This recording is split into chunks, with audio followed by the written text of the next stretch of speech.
Hi folks, and welcome back to another Travels Red Rover. I'm Sean. And I'm Corrine. And where are we today, Corrine? Right at the moment, we are at Dante's View in Death Valley. And what are we going to do here tonight? Well, we're planning to do sunset. We'll see if it works out. There's a lot of clouds in the sky. If those clouds stay, it'll be a good thing, especially if the clearer areas over those western mountains stays as well. But the sun's towards that way in the south, and we can't tell whether or not the horizon's clear because there's a western set of mountains that will block the sun just before sunset. Yeah, and I'm going to be an optimist and say they are going to, it's going to clear just over the mountains so that we get a beautiful reflection on these clouds, and we get an absolutely gorgeous sky. Okay, well, I like your optimism. So we'll just have to see. Hang in there. We're just going to watch what the clouds do and get ready. Yep. From the parking lot at Dante's View, you can take a walk out a dirt trail out to that prominent hill there, which is in the southwest. And you can see the sun setting in that direction. It's early in December, so the sun is nearly at its furthest south position for this time of year. And just over here are the salt flats of Badwater. And we're just waiting to see what will happen with these clouds as the sun sets. And hopefully we get some color up in the sky. Looks like we might try and do a few pre-sunset pictures before the sun dips behind those mountain peaks. So Cree and I moved a little further down the hill, get a little bit better angle on this shot.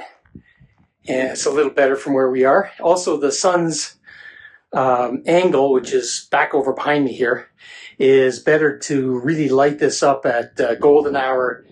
And also, if it lights that sky up right above, there's going to be a great reflection in the white salt down there. And that's what we're hoping to see. So I have my cameras facing in this direction.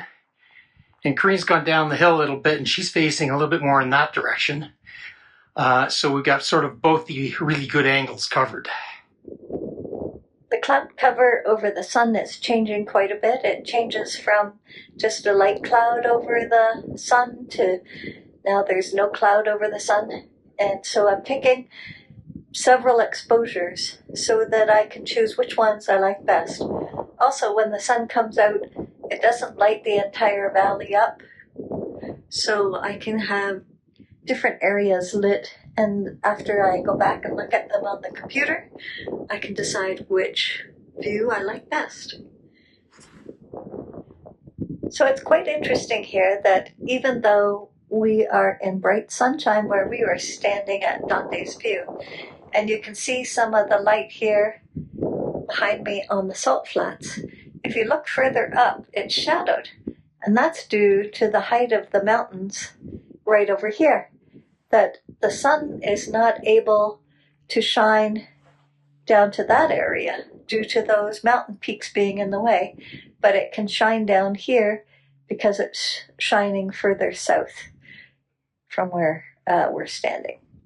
So interesting pattern due to the elevation change over to our southwest. So this is the view through my camera right now. And as you can see, the sun is sweeping across from the left to the right, sliding up the rocks over towards the right side, and the big white areas in the middle here. As the sun goes down, which is to my right, it's going to hit the mountains here in a couple of minutes. And then we'll pretty much have nothing to do for a little while until the sun lights up the clouds.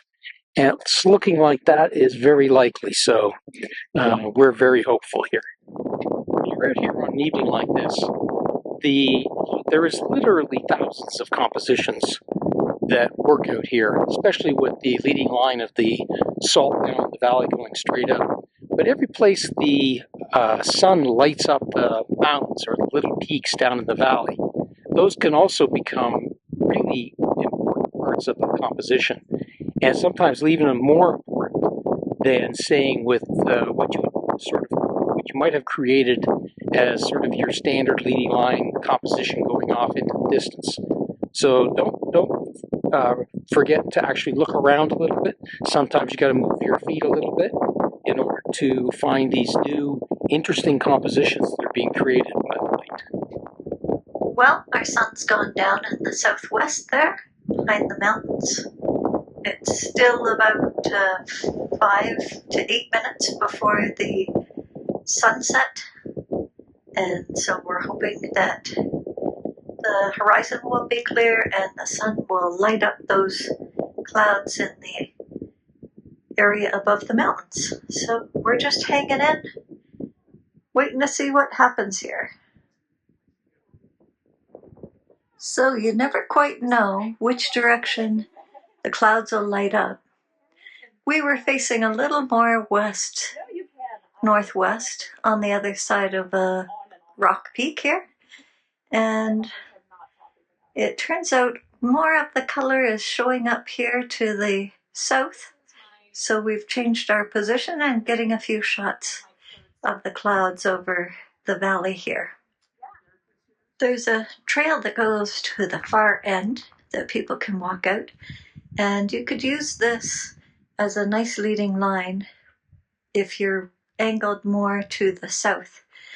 You can currently see that there's just a couple people out there, and I can either edit them out later, or if they haven't moved too much and created a blur, I could leave them in to give an example of the scale. Our sun is set over here. You can see some nice red clouds, but it's getting smaller and smaller. So we'll hang in there a couple more minutes, catch a few more of these crimson clouds. We've been really lucky tonight and got some pretty decent shots, I think.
Folks, well, as you can tell, it is the next day. And we're not at Dante's View. We're not at Dante's View. It got a little too dark to film that night, so we had about a 20-minute drive, and then we had to set up camp. So by the time that was all done, Kareen and I were too pooped, and it was too cold and to shoot a final video, so here it is today. So what did you think of the photography? I think we had really good conditions. Some of the nicest color in the sky. It wasn't ideally set up where I was thinking for my compositions, but you know, you adapt to the situations. And it was a beautiful evening because you could actually shoot a bunch of compositions. So it was fairly okay to sort of follow the light as opposed to following the compositions. And that I thought worked out really, really well. So I'm hoping we're going to have some beautiful shots from Dante's View. It's not a place we go to that frequently because usually it just looks boring without any clouds. And when we left to go up there, we thought it was going to be a dead night because there were just too many clouds. But with the desert, you never know. Sometimes the clouds get a little less as it gets close to sunset. I think one of the best lessons we learned early on in shooting in the desert is go regardless of what you think. And sometimes, quite often actually, you'll be surprised. And occasionally you'll be surprised in a good way. So, and that was clearly the case that night. We had a really, really good, beautiful sky. It kept changing. It was one of the other lessons that you have to learn in the desert is that you always have to be keeping an eye on behind you. And there was some beautiful, beautiful color and some lovely shots behind us last night. And it just sort of, everything just sort of popped at the same time. So we had a lot of fun.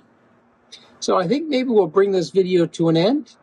If you enjoyed our video, please give us a thumbs up. And if you'd like to see more of our videos, go ahead and hit that subscribe button down below. We'd appreciate it. And we really thank everyone who has taken the time to subscribe. And we've been trying to get to 500 subscribers, and we're starting to get pretty close. So please subscribe. We'd like to get at least to 500 this year and try to get another 500 next year. Oh. Yeah, big ambition next year. It's only taken us 5 years to get to 500. So. Not quite. Anyway. We think if you would like to share with us any questions, comments, thoughts, ideas about this video, we'd love to hear from you. Even if it's all about what happened to you when you went to Dante's View, we'd love to hear from you. Anyway, until next time, bye for now. Bye for now.